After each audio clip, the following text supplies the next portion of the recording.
নমস্কার বন্ধুরা, আমি মানস বিশ্বাস দ্য বং ইন্সপিরেশন ইউটিউব চ্যানেলে তোমাদের সবাইকে স্বাগত জানাই। আশা করি তোমরা সবাই সুস্থ আছো এবং ভালো আছো। তা তোমাদের পুজো শেষ হয়ে গেছে এবং এর মধ্যেই তোমাদের এলপি রেজাল্ট বেরিয়ে গেছে এবং অন্যান্য ডব্লিউপি এসআইয়ের যে অ্যাডমিট কার্ড সেটাও প্রকাশিত হয়ে গেছে। তা তোমাদের কিন্তু যে এনটিপিসি গ্র্যাজুয়েট এবং আন্ডার গ্র্যাজুয়েট লেভেল 2025-এর যে নোটিফিকেশান বা শর্ট নোটিফিকেশান, সেটা কিন্তু রেলের যে এমপ্লয়মেন্ট তোমাদের যে পেপারটা আছে সেখানে কিন্তু তারা শর্ট নোটিশ দিয়ে দিয়েছে। তা তোমাদের কবে কি ফর্ম ফিল আপ হবে, কত কি ভ্যাকান্সি আছে, এজ কত লাগবে, সমস্ত কিছু আমি ভিডিওতে বলবো। তোমরা ভিডিওটা শেষ পর্যন্ত দেখো ভাই, একটা কথা আমি তোমাদেরকে বলবো যে শুধুমাত্র রাজ্য সরকারের চাকরির জন্য পড়ে থাকলে তোমরা কিন্তু চাকরি পাওয়াটা অনেকটা সময় সাপেক্ষ হয়ে যাবে এবং তোমাদের অপরচুনিটি থাকা সত্ত্বেও তোমরা কিন্তু অনেক কি বলবো, সে কম গ্রোথের দিক থেকে ঝুঁকবে। কিন্তু আমি বলি, একটা চাকরি প্রার্থী হিসাবে 2025-এ দাঁড়িয়ে তোমাদের সেন্ট্রাল গভর্নমেন্ট এবং স্টেট গভর্নমেন্টের দুটো পরীক্ষাই দেওয়া উচিত, ঠিক আছে? তা তোমরা অবশ্যই কিন্তু একটু সেন্ট্রাল গভর্নমেন্টের চাকরিগুলোর জন্যও কিন্তু একটু খাটার চেষ্টা করো। আমি শুধু এইটুকুই বলবো, তাহলে কিন্তু তোমরা চাকরি পাবে, ঠিক আছে? তা দেখো, এখানে government of India, ministry of railway এখানে তোমাদের দিয়ে দিয়েছে। এখানে দেখো দুটো এমপ্লয়মেন্ট নাম্বার দেওয়া দিয়েছে এমপ্লয়মেন্ট নোটিশের, যে 06/2025 এবং 07/2025 গ্র্যাজুয়েট এবং আন্ডার গ্র্যাজুয়েট লেভেল। তা দেখো, এখানে বলে দিয়েছে যে অ্যাপ্লিকেশন আর invited from eligible candidate the following non-technical popular category graduate আর আন্ডারগ্র্যাজুয়েট গিভেন তোমাদের বিলো।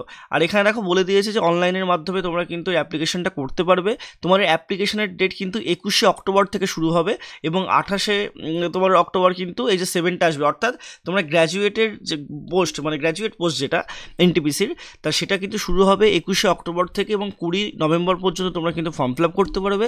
এবং আন্ডার গ্র্যাজুয়েট পোস্টগুলোর জন্য 28শে অক্টোবর থেকে তোমাদের ফর্ম ফিল আপ শুরু হবে এবং 27শে তোমাদের নভেম্বর পর্যন্ত তোমরা কিন্তু ফর্ম ফিল আপটা করতে পারবে। টোটাল ভ্যাকান্সি তোমাদের গ্র্যাজুয়েট পোস্টে কিন্তু এখানে 5000টা ভ্যাকান্সি আছে এবং আন্ডার গ্র্যাজুয়েট পোস্টে তোমাদের কিন্তু 3050টা ভ্যাকান্সি আছে, অর্থাৎ 8050টা ভ্যাকান্সি কিন্তু আছে, ঠিক আছে?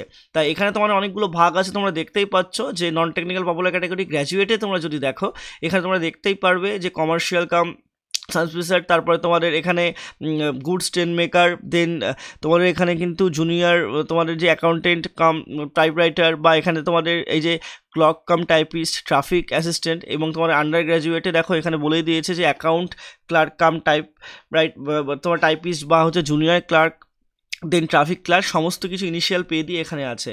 আর প্রত্যেকটার জন্য বয়স কিন্তু তোমাদের 18 থেকে 36 বছর বয়স পর্যন্ত তোমরা কিন্তু দিতে পারবে এবং এসসি এসটি ওবিসিরা যেমন বয়সের ছাড় পায়, সেই ছাড়টা কিন্তু পাবে।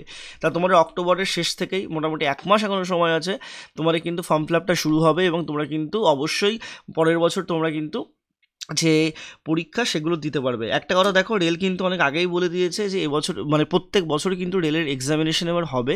তা ভালো করে, কম ভ্যাকেন্সি থাকলেও এই কম ভ্যাকেন্সির মধ্যেও তো অনেকে চাকরি পাবে। তা ভালো করে নিজেদের সেই জায়গাটায় নিয়ে যাও, সেই প্রিপারেশনটা তোমরা করতে থাকো। আর তোমাদের যদি আর কোনো কোয়ারিজ লাগে অবশ্যই আমাকে জানাবে, কিন্তু তোমাদের এনটিপিসির যে ভ্যাকেন্সি সেটা কিন্তু বেরোচ্ছে। তো সবাই সুস্থ থেকো, ভালো থেকো। তোমরা যদি আমার কাছে পড়তে চাও, এককালীন 500 টাকার বিনিময়ে তোমরা সমস্ত সাবজেক্ট আমার কাছে পড়তে পারবে এবং যতদিন না পর্যন্ত চাকরি পাচ্ছ ততদিন পর্যন্ত কিন্তু থাকতে পারবে। সবাই সুস্থ থেকো, ভালো থেকো। আর যদি কোনো কোয়ারিজ লাগে নিচে আমাকে কমেন্ট বক্সে জানাও। ধন্যবাদ।